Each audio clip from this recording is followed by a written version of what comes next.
So today, we're diving into the story of one of the wildest, loudest, and most brilliantly unhinged car companies of all time, TVR. It's a story all about raw power, being constantly on the brink of collapse, and a kind of pure, unfiltered driving excitement that could only have come from Britain. Let's get right into it. Okay, to really get what TVR is all about, you've got to ask yourself a question. And it goes like this.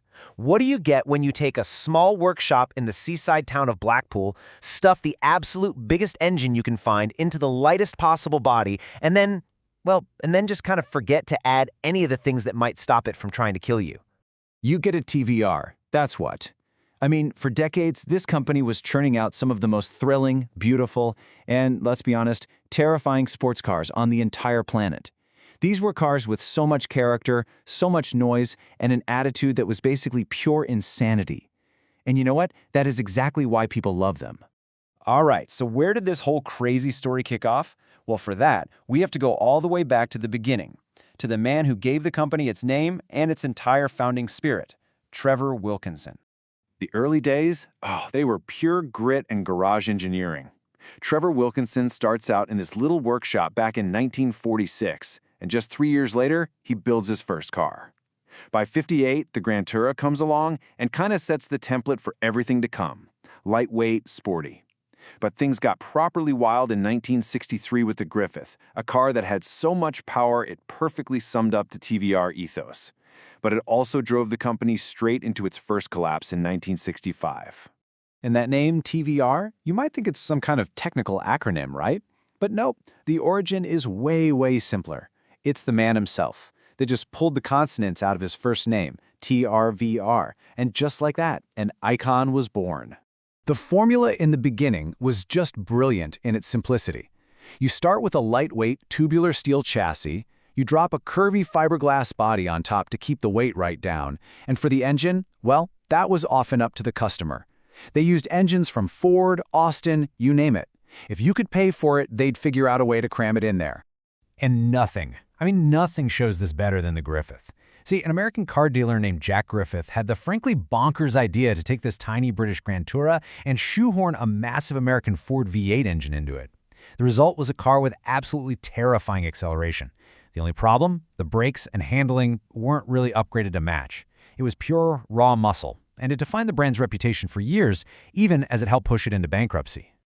But here's the thing about TVR. It has always been a survivor. After that first collapse, the company gets rescued by a father and son, Arthur and Martin Lilly. This next chapter, it would be all about finally getting stable, growing up a bit, and a huge dose of outrageous marketing. So, the Lillys step in back in '65, and you know what? They actually bring some stability. Their Vixen model in '67 was a massive hit, which let them move to a proper factory and launch the much-improved M-Series cars. But this is TVR, so of course, disaster had to strike. A huge fire nearly wiped them out completely in 1975. And yet, somehow, they rebuilt and just kept on going. Now you have to remember, even at this point, TVR was still a tiny fish in a huge pond. So how on earth do you get the world to pay attention at the massive 1970 British International Motor Show? You can't outspend your rivals, so you've got to outthink them. Their solution was, well, it was something else. At the motor show, they hired a model to pose completely nude on their stand. The press went absolutely wild. I mean, you can imagine. The show organizers were furious. They threatened to ban them, which of course just got them even more publicity. It was a rebellious, genius stunt that was pure TVR. But it wasn't just about the stunts. The cars themselves were getting genuinely better. The M-Series was a huge leap forward. It had this new chassis that was way more rigid, which meant, hey, the car could actually go around a corner properly. You could choose from a bunch of different engines, and for the first time, quality control was a real thing. TVR was finally starting to grow up. And all that success, it paved the way for what a lot of people call TVR's golden age. In 1981, the company was bought by a man named Peter Wheeler. He was a chemical engineer and a die-hard TVR enthusiast, and he had one simple, brutal goal: more power. So once Wheeler took over, the whole philosophy just completely flipped. He tossed out the modest little 4- and 6-cylinder engines and went all in on V8s. First, it was the rumbling Rover V8, and later, TVR's own monstrously powerful engines.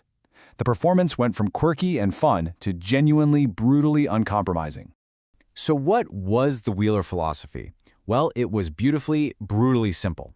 He demanded massive power in a lightweight body. He famously hated electronic driver aids, so his cars had no anti-lock brakes, no traction control, nothing. It was just you, a giant engine, and the road. This was all wrapped in some of the most dramatic, aggressive styling of the era, and it all led to TVR developing its very own engines, the AJP8 and the Speed 6, which was just a massive achievement for a company this small. See, Peter Wheeler wasn't some corporate suit. He was one of us, an enthusiast, building cars for himself. He personally tested every single prototype, and he poured all that passion into legends like the Griffith, the Cerbera, and the absolutely insane Cerbera. Under his leadership, TVR became the extreme, celebrated, and utterly terrifying brand we remember today. But, as is the way with TVR, after this incredible high of the Wheeler era, the story takes another, well, let's call it a turbulent turn. New ownership in the new millennium brought a whole new set of challenges that threatened to silence TVR for good. In 2004, Wheeler sells the company, and the new owner, a 24-year-old Russian businessman named Nikolai Smolensky. There was some hope, for sure, but also a huge amount of uncertainty about what this new chapter would mean for such a fiercely British brand. Yeah, things went south fast. Production numbers just plummeted. Then these really controversial plans were announced to move manufacturing to Italy, which, as you can imagine, enraged the loyal fan base. By 2006, the company was in administration and the Blackpool factory gates were closed. And then, for years, just silence. It really seemed like this time, TVR might actually be gone for good. And just when it looked like it was all over, in 2013, a glimmer of hope. A British group led by businessman Les Edgar bought the name and everything back from Smolensky. They promised to resurrect TVR, announcing a brand new car developed with the legendary designer Gordon Murray and engine builder Cosworth. The beast was stirring once again.